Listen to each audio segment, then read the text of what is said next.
Hello বন্ধুরা, অনেক দিন বাদে তোমাদের সামনে একটা লং ভিডিও নিয়ে আসলাম। তো ভিডিওটা হচ্ছে ষষ্ঠীর দিনের। তো ষষ্ঠীর দিনের শাশুড়ি মায়ের আবদার ছিল যে মেয়ে জামাইরা চিলি চিকেনটা রান্না করবে। তো কিছু করার নেই, শাশুড়ি মা যেহেতু বলেছে তো জামাইকে আর সেটা ফেলতে পারে অগত্যা। তো আমরা চিলি চিকেনটা যথারীতি রান্না করতে বসে গেছি।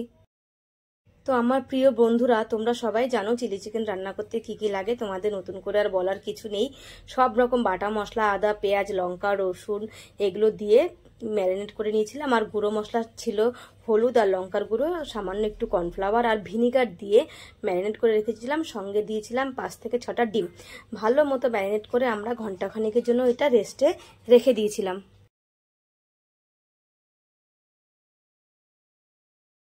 তারপরে কড়াইয়ে তেল গরম করে ওই তেলে সামান্য আছে, মানে একদম লো টু মিডিয়াম আছে, অল্প অল্প করে আমি ভেজে তুলে নিয়েছিলাম।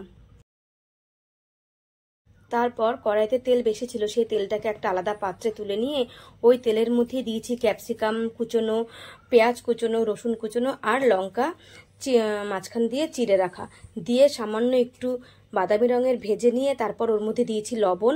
তারপরে দিয়েছি বাটা মশলাগুলো। বাটা মশলার মধ্যে রয়েছে আদা, রসুন আর পেঁয়াজের পেস্ট। তো মশলাগুলো যেই কষে এসছে তারপর দিয়ে দিয়েছি একটু টমেটো সস আর একটু চিলি সস।